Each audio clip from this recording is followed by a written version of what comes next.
Désiré Doué, Bradley Barcola ou Vishay Kvaratskhelia vont-ils entamer la saison 2026-2027 dans le but d'obtenir le prochain Ballon d'Or? Ici, on va parler du collectif Paris Saint-Germain. Est-ce la saison de trop avec ces joueurs qui ont en quelque sorte compris que le Paris Saint-Germain, c'est un gros collectif qui est capable de gagner des grosses compétitions et que lorsqu'il gagne, c'est le joueur qui a été le plus décisif qui peut obtenir le ballon d'or. On l'avait déjà vu les prémices de ses comportements la saison dernière. Ça nous a coûté quand même beaucoup de points en Ligue 1.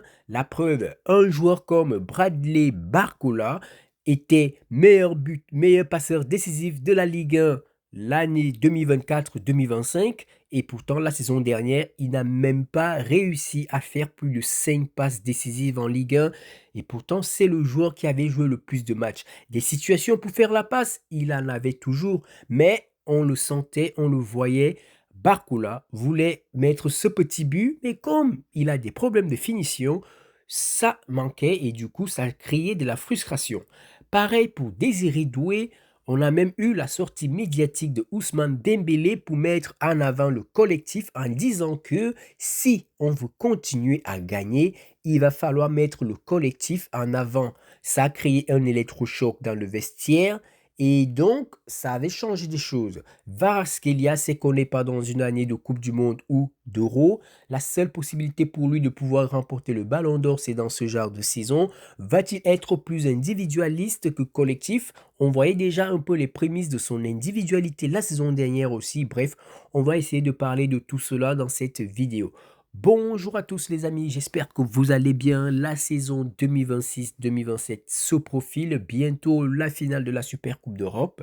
C'est le moment pour moi de vous présenter mon application D3 Football IQ, une application fantasy football où à la fois tu peux faire ton mercato, créer ton club et bien sûr créer ton effectif parce que les saisons des 5 grands championnats européens seront liées à la saison manager dans l'application. Donc le but de l'application, c'est qu'on puisse tous rigoler, vivre le foot de façon immersive. Allez donc faire un petit tour dans l'application.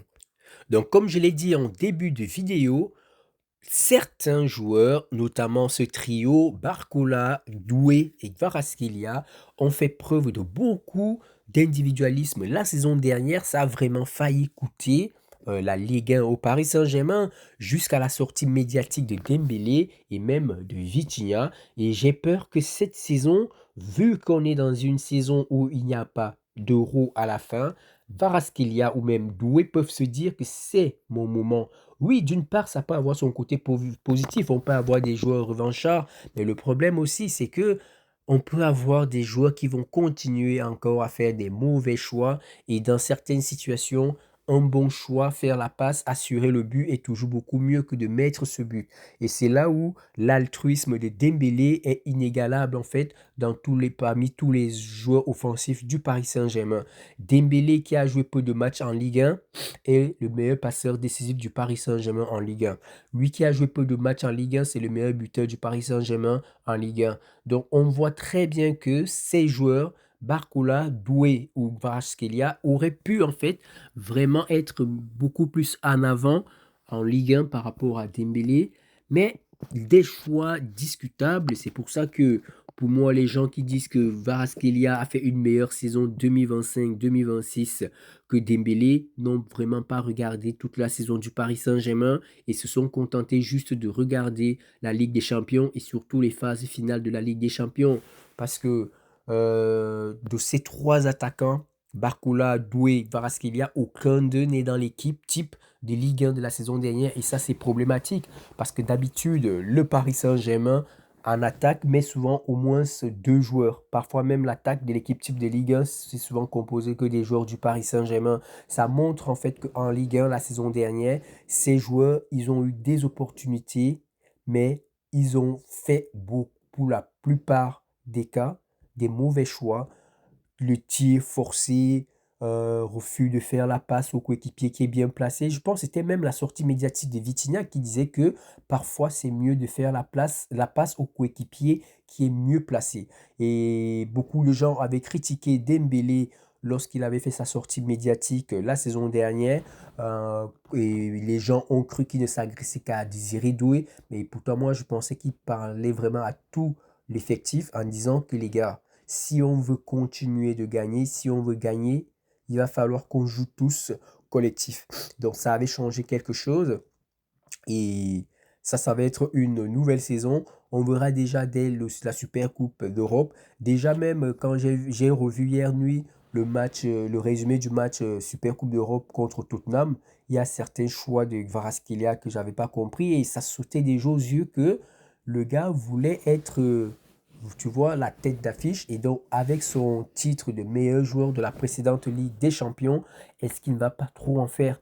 Mais heureusement qu'on a un coach qui s'en fout en fait des statuts, qui sera capable de te mettre sur le banc si tu te comportes pas bien. Et c'est aussi là où ça peut changer la donne. Parce que si ces joueurs entrent dans cette nouvelle saison avec cette mentalité, ça va être très très compliqué quand tu vois comment le Real est en train de se renforcer, comment le Barça est en train de se renforcer, comment le Bayern se renforce, comment City se renforce.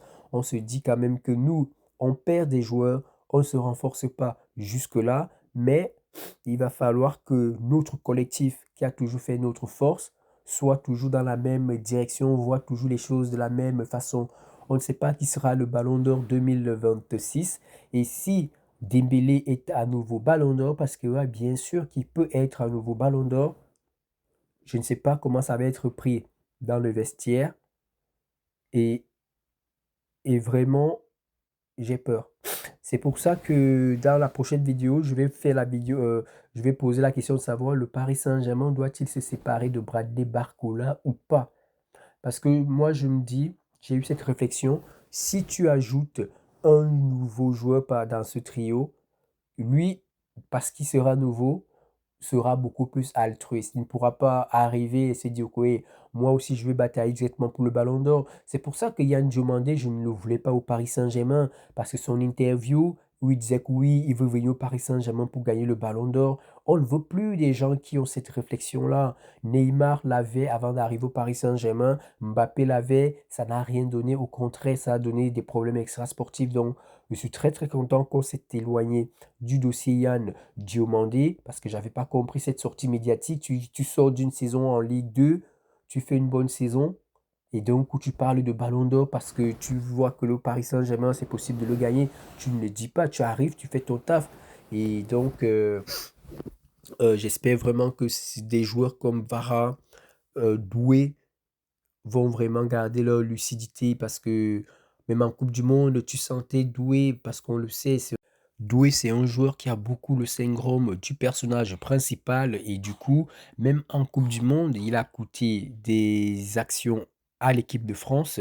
Donc ça fait quand même beaucoup peur de repartir avec ces trois joueurs sans ajouter quelqu'un qui peut vraiment les challenger. C'est pour ça que j'espère un joueur qui peut les challenger, qui aura vraiment ce côté altruiste. Je viens d'arriver dans un nouveau club, je joue avec un ballon d'or devant, je vais essayer d'être plus altruiste parce que je n'ai aucun doute en fait sur Dembélé. La preuve, c'est l'un des meilleurs passeurs décisifs du Paris Saint-Germain et pourtant c'est le numéro 9 et ça ce n'est pas normal. C'est pour ça que j'ai parlé de la saison 2024-2025 où Bradley Barcola était le meilleur passeur décisif en Ligue 1. C'est juste parce qu'il était altruiste, il faisait bien son rôle d'ailier, mais depuis la saison dernière, il voulait marquer à toutes les positions et même parfois quand il devait marquer, il ne marquait pas. Quand il doit tirer, il ne tire pas. Quand il ne doit pas tirer, il tire. Désiré Doué, oui, il a des éclairs de génie, mais parfois des choix discutables.